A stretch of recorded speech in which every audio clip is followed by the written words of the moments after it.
नमस्कार दोस्तों। आज हम बात करेंगे दुनिया के सबसे प्रसिद्ध स्पोर्ट ब्रांड में से एक, जिसने खेल और फैशन की दुनिया में एक क्रांति ला दी। आज हम बात कर रहे हैं नाइकी की। यह सिर्फ एक ब्रांड नहीं, बल्कि खेल, जुनून और दृढ़ता का प्रतीक है।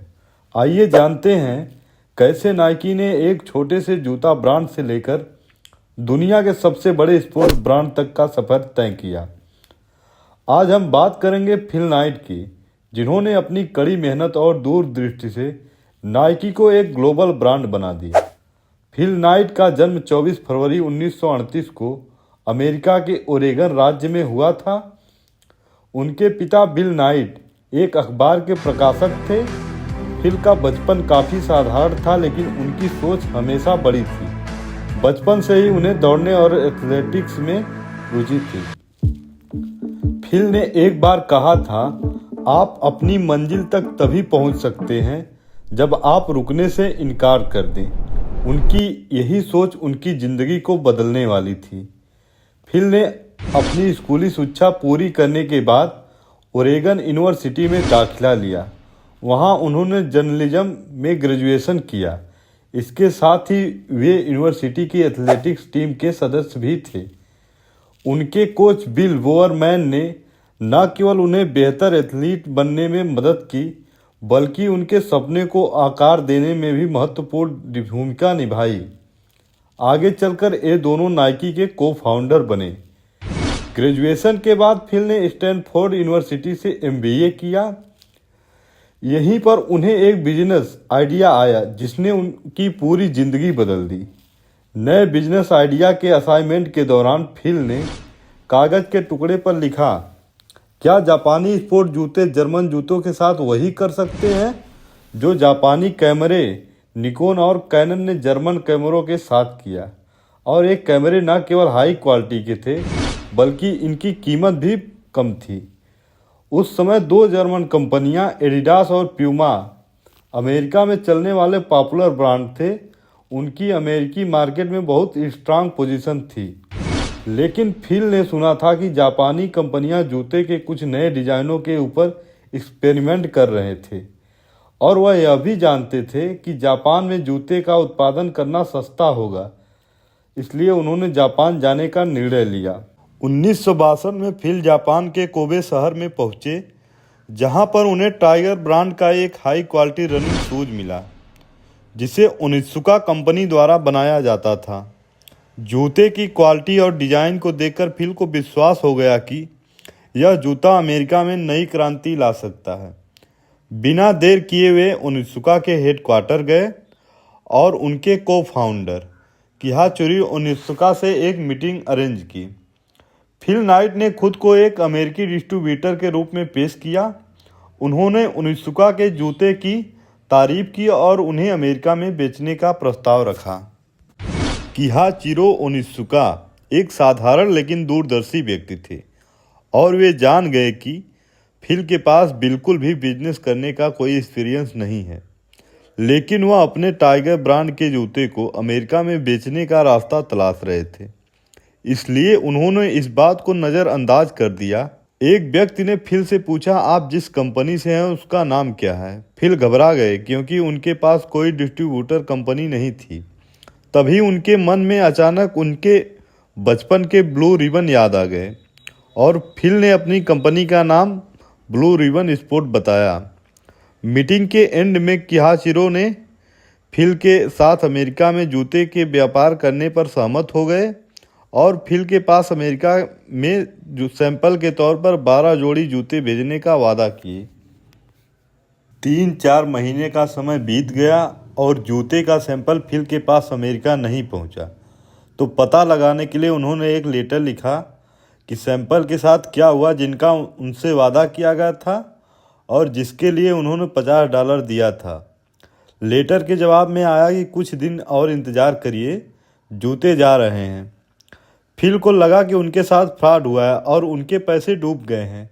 यही सोचकर उन्होंने ना चाहते हुए भी एक अकाउंटेंट की नौकरी कर ली, और फिर एक दिन सुबह अचानक जापान से 12 जोड़ी जूते फिल के पास पहुँचे। फिल की खुशी का ठिकाना नहीं था, और वह बिना देरी किए जूते को दिखाने के लिए अपने कोच बिल वोवरमैन के पास गए, क्योंकि वोवरमैन रनिंग शूज को बेहतर बनाने के लिए समय समय पर एक्सपेरिमेंट किया करते थे और रनिंग शूज के एक्सपर्ट थे, इसलिए उनकी राय जानने के लिए उनके पास सबसे पहले गए।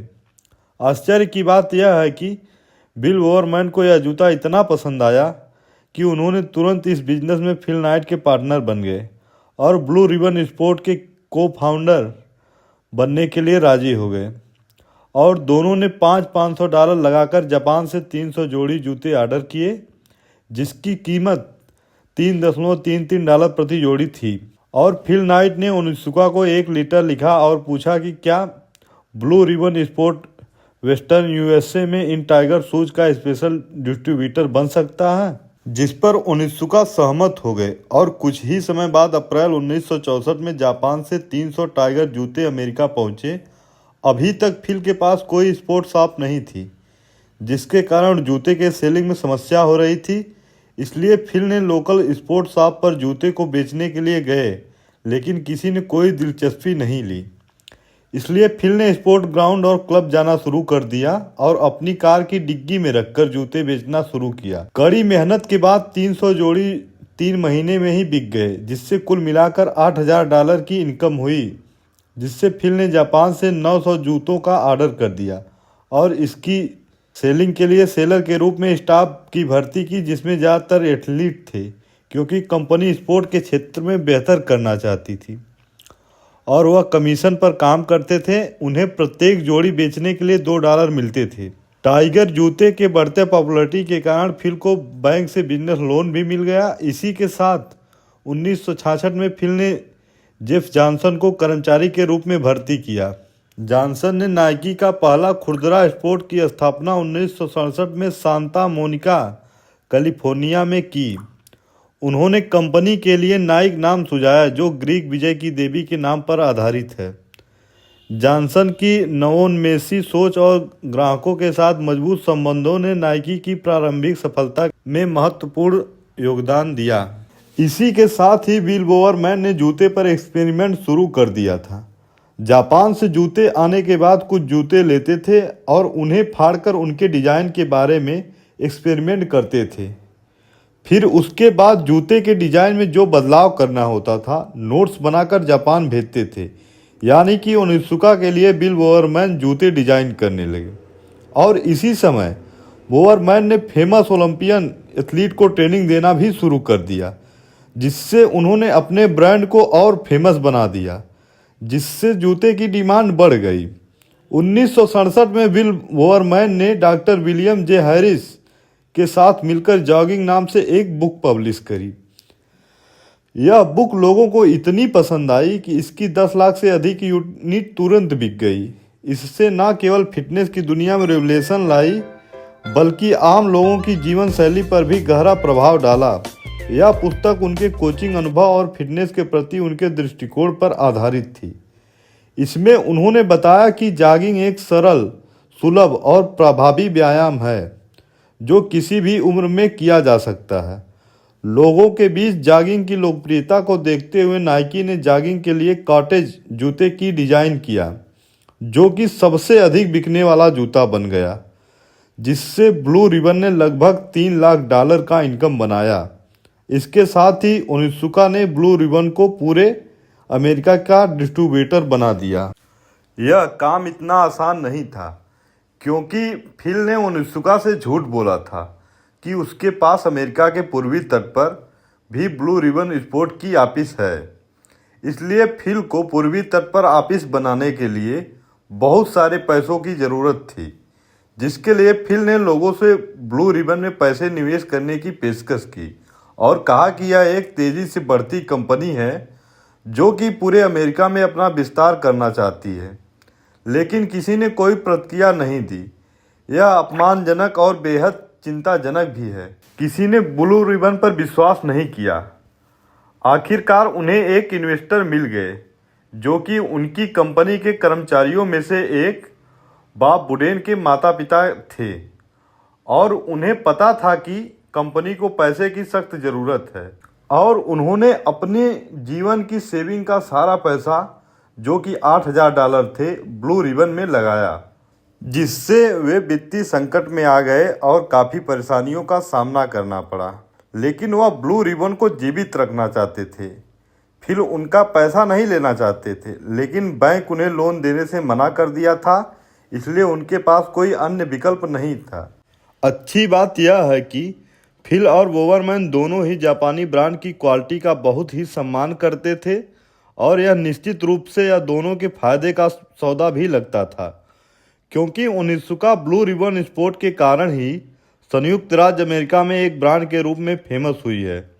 इसलिए फिल ने स्वाभाविक रूप से सोचा कि उनकी कंपनी का भविष्य ओनित्सुका के साथ ही है।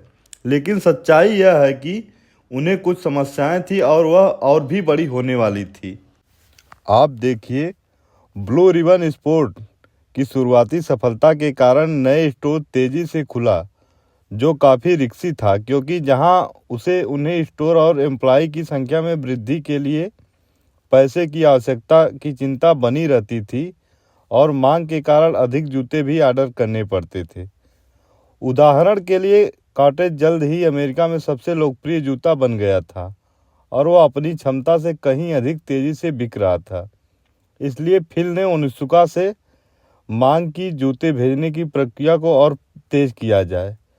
इन सब के बाद भी जापानी ब्रांड ने अपने पुराने अंदाज में ही जूता भेजना जारी रखा, क्योंकि इसका कारण था कि ओनित्सुका अपने जापानी ग्राहकों को पहले प्राथमिकता के तौर पर जूते प्रोवाइड कर रहा था और उसके बाद अमेरिका में आयात कर रहा था।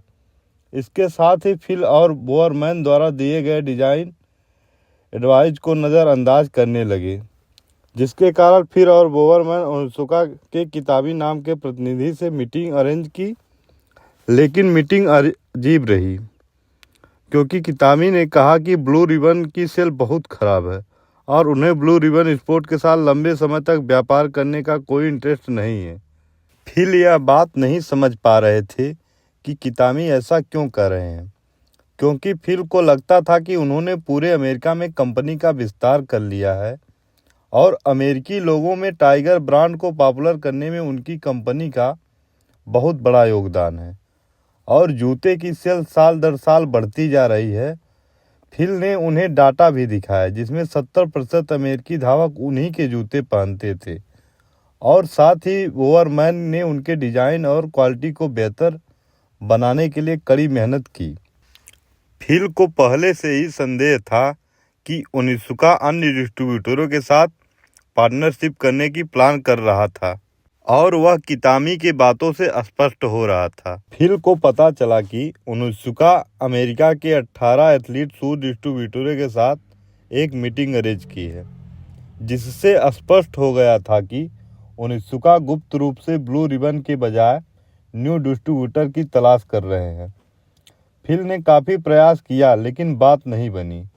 फिल को इस सदमे से उबरने में समय लगा, लेकिन उन्होंने इन चुनौतियों का कड़ाई से सामना किया और पीछे हटने के बजाय संघर्ष करने का फैसला लिया, क्योंकि वह अब तक डिस्ट्रीब्यूटर था और अब उन्होंने जूता प्रोडक्शन करने का फैसला लिया, क्योंकि कॉटेज ओनित्सुका का सबसे अधिक बिकने वाला जूता बिल बोवरमैन का डिज़ाइन किया गया था। इसलिए ब्लू रिबन अपने जूते का प्रोडक्शन क्यों नहीं कर सकता और जूते आने का इंतज़ार नहीं करना पड़ेगा, फिर जितना चाहे उतना प्रोडक्शन करे। फिल और बिल बोवरमैन ने पूरी टीम के साथ मीटिंग की और ओनित्सुका के टाइगर जूते सेल करने की बजाय अपने जूते का प्रोडक्शन शुरू कर दिया। फिल इसका नाम डायमेंशन 6 रखना चाहते थे, लेकिन यह नाम किसी को इतना पसंद नहीं आया और ब्लू रिबन के पहले कर्मचारी जिप जॉनसन ने सुझाव दिया कि इसका नाम नाइकी रखा जाए, जो कि ग्रीक के पंखों वाली विजय की देवी के नाम पर था। और नाइक लोगो का डिजाइन के लिए एक छात्रा को अप्रोच किया गया और उन्हें इसके लिए केवल $35 का भुगतान किया गया था। अब फिल को ऐसा जूता बनाने की आवश्यकता थी जो कि सस्ता हो और जिसकी क्वालिटी अच्छी हो। उनके पास पहले से ही कुछ डिज़ाइन थी जिनका वह प्रयोग करके जूता बनाना चाहते थे, जो कि फेमस कॉटेज जूता का एक नया संस्करण था। 1971 में कंपनी ब्लू रिबन स्पोर्ट आधिकारिक तौर पर नाइकी बन गई और कंपनी ने प्रति वर्ष $1 मिलियन की सेल को पार कर लिया था और तब से नाइकी का विस्तार आसमान छू रहा था क्योंकि वह सबसे प्रसिद्ध स्पोर्ट ब्रांड के रूप में विकसित होने लगे। और 1972 में ओलंपिक में नाइकी ने प्रमुखता से भाग लिया जिससे उन्हें वैश्विक मंच पर काफ़ी पहचान मिली। 1976 में राजस्व बढ़कर $14 मिलियन हो गया और फिर एक साल में ही दोगुना होकर 1977 में $28 मिलियन हो गया। उसी समय के आसपास फिल ने दुनिया भर में नए कारखाने खोले और अधिक ग्रोथ के लिए इन्वेस्टमेंट करना जारी रखा। नाइकी ग्रोथ के साथ साथ फैशन स्टेटमेंट भी बन गया था। हालांकि उनकी सफलता से बहुत सारे अमेरिकी ब्रांड ईर्ष्या कर रहे थे और कंपनी को बंद होने के पल का इंतजार कर रहे थे। नाइकी के लिए चीज़ें बहुत अच्छी चल रही थी, सेल काफ़ी अद्भुत थी, लेकिन इसके साथ ही कानूनी विवाद में नाइकी उलझती जा रही थी। एक दिन सुबह फिल को एक पत्र मिला जिसने सब कुछ बदल दिया। यह अमेरिकी सीमा शुल्क का एक बिल था जिसमें कहा गया था कि नाइकी पर उनका $25 मिलियन बकाया है। पहले तो फिल ने सोचा कोई मजाक किया होगा, कोई फॉल्ट होगा। यदि वास्तव में उन पर सरकार का $25 मिलियन बकाया होता तो वे कारोबार से ही बाहर हो जाते और जिसके लिए इन्होंने इतनी मेहनत की सब कुछ खत्म हो जाता। कुछ फ़ोन कॉल के बाद यह जल्दी ही स्पष्ट हो गया कि बिल पूरी तरह से सही था और इसके पीछे का वास्तविक कारण और भी भयावह था, जो कि नाइकी के अमेरिकी प्रतिद्वंदी किड्स, कन्वर्स और कुछ छोटी फैक्ट्रियां नाइकी की लोकप्रियता और विकास से डर रही थी। उन्होंने नाइकी को एक खतरे के रूप में देखा जो कि संभवतः उन्हें बाजार से बाहर कर सकता था। इसलिए उन्होंने वाशिंगटन में प्रतिनिधि भेजे और सीमा शुल्क कार्यालय पर दबाव डाला कि अमेरिकी विक्रय मूल्य नामक कर लगाकर नाइकी के विकास को रोका जाए। एएसपी महामंदी से पहले एक पुराना नियम था जिसके अनुसार यदि अमेरिका में किसी कंपनी द्वारा कोई जूता निर्मित किया जाता है तो विदेश से वैसा ही जूता आयात करने वाले को प्रतिस्पर्धी के विक्रय मूल्य का 20% आय शुल्क देना होगा। इस कानून के पीछे पूरा विचार राष्ट्रवाद को बढ़ावा देना था और अनिवार्य रूप से कंपनियों को उन उत्पादों को आयात करने से रोकना था जो अमेरिका में बनाए जा सकते थे। और नाइकी के प्रतिद्वंदियों ने इस पुराने नियम को लागू करने के लिए संघीय सरकार से सिफारिश की थी, क्योंकि नाइकी अपने जूते अमेरिका में नहीं बल्कि जापान में बना रही थी। उनके प्रतिद्वंदियों को एहसास हुआ कि उन्हें बस नाइकी के जूते की नकल बनाकर उन्हें बेहद महंगा बनाना है। ऐसा करके उन्होंने सफलतापूर्वक एक अमेरिकी विकल्प तैयार कर लिया था और भले ही नाइकी के जूता का डुप्लीकेट था, क्योंकि नाइकी के उत्पाद दूसरे देश से आयात किए जा रहे थे। इस अमेरिकी विक्रय मूल्य के नियम के कारण उन्हें हास्यास्पद रूप से उच्च आयात शुल्क का सामना करना पड़ा। इसका मूल रूप से मतलब यह था कि फिल को आयात किए गए प्रत्येक जोड़ी पर $6 का अतिरिक्त भुगतान करना होगा। मामले को और भी बेहतर बनाने के लिए प्रतिद्वंदियों द्वारा आयात शुल्क 3 साल पहले लगाया गया था, जिसके कारण उन्हें $25 मिलियन का बिल मिला। फिल को पता था कि नाइकी किसी भी तरह से इतना पैसा नहीं दे सकती, इससे वे दिवालिया हो जाएंगे। अब केवल एक ही विकल्प था और वह कानूनी लड़ाई का था। इसके लिए फिल ने सबसे अच्छे वकील को रखा और 3 साल तक कस्टम ऑफिस, कन्वर्स और किड्स के साथ अदालत में कड़ी टक्कर ली। और इसके साथ ही फिल ने टीवी विज्ञापन भी बनवाया जिसमें उनकी कहानी बताई गई और बताया गया कि उनके साथ क्या हो रहा है, ताकि ग्राहकों को अपने पक्ष में किया जा सके, और यह काम कर गया। नाइकी के प्रतिद्वंदियों और सरकार को एहसास हो गया कि कंपनी अपनी कानूनी लड़ाई पूरी ताकत से लड़ेगी। आखिरकार $25 मिलियन की जगह $9 मिलियन में मामला सुलझा। 3 साल की इस लड़ाई के दौरान नाइकी की सेल $440 मिलियन तक पहुंच गई। अब वे विवाद को पीछे छोड़ सकते थे। 1980 में नाइकी सार्वजनिक कंपनी बन गई, जिससे उसकी नकदी प्रवाह की समस्या खत्म हो गई। फिल नाइट, जो 40% हिस्से के मालिक थे, बेहद अमीर बन गए।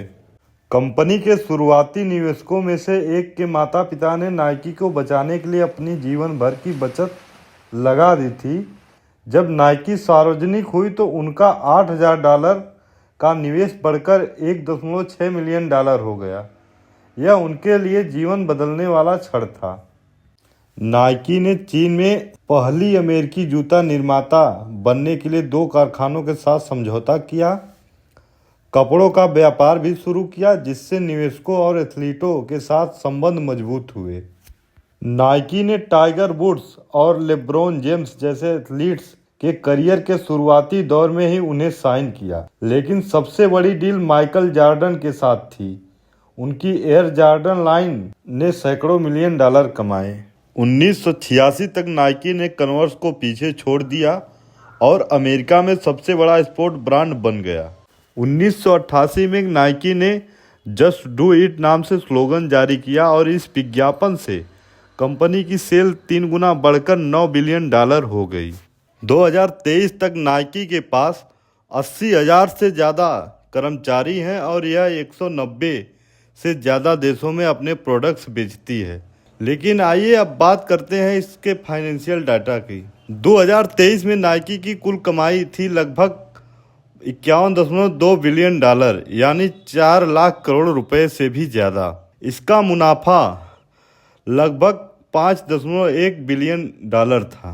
नाइकी की ग्रोथ पिछले 5 सालों में लगातार बढ़ी है, जो कि 2019 में $39.1 बिलियन थी। बात करें 2020 की तो $37.4 बिलियन थी। थोड़ी गिरावट थी, जो कि कोविड-19 की वजह से। 2021 की बात करें तो $44.5 बिलियन थी। 2022 में बढ़कर $46.7 बिलियन हो गई। वहीं 2023 की बात करें तो $51.2 बिलियन। सिर्फ 2023 में नाइकी ने 10% से ज़्यादा की ग्रोथ दर्ज की। अब सवाल यह है कि नाइकी इतनी तेज़ी से ग्रोथ कैसे कर रहा है। तो दोस्तों, ब्रांड वैल्यू, नाइकी की ब्रांड वैल्यू 2023 में लगभग $33 बिलियन आंकी गई, जो इसे दुनिया के सबसे मूल्यवान ब्रांड में शामिल करती है। नाइकी अपने प्रोडक्ट्स में लगातार नई तकनीक और डिजाइन लाता है। Direct to consumer DTC model, Nike अब अपने प्रोडक्ट सीधे ग्राहकों तक पहुंचा रहा है। 2023 में इसकी ऑनलाइन बिक्री 24% बढ़ी। नाइकी अपने विज्ञापनों और कैंपेन पर करोड़ों डॉलर खर्च करता है। 2023 में नाइकी ने विज्ञापन पर लगभग $4 बिलियन खर्च किए। अमेरिका के अलावा चीन और यूरोप नाइकी के बड़े मार्केट हैं। 2023 में चीन से नाइकी ने लगभग $7 बिलियन की कमाई की। अब बात करते हैं नाइकी के खर्च और चुनौतियों की। प्रोडक्शन कास्ट, नाइकी अपने प्रोडक्शन एशियाई देशों जैसे वियतनाम, चीन और इंडोनेशिया में बनाता है। इसके लिए हर साल $22 बिलियन से ज़्यादा खर्च करता है। जैसा मैंने बताया, 2023 में नाइकी ने विज्ञापन पर $4 बिलियन खर्च किए। एडिडास और प्यूमा जैसे ब्रांड्स नाइकी को चुनौती देते हैं वैश्विक आर्थिक मंच पर अक्सर बिक्री पर। बात करें इकोनॉमिक स्लो डाउन की तो वैश्विक आर्थिक मंदी का असर बिक्री पर पड़ सकता है। एथिक्स और पर्यावरण पर नाइकी पर कभी कभी श्रमिक और अधिकारों और पर्यावरण के मुद्दों पर सवाल उठाए जाते हैं। यह वीडियो इसी के साथ समाप्त हुआ। दोस्तों, अगर यह वीडियो आपको पसंद आया हो तो प्लीज़ चैनल को लाइक करें, सब्सक्राइब करें। धन्यवाद।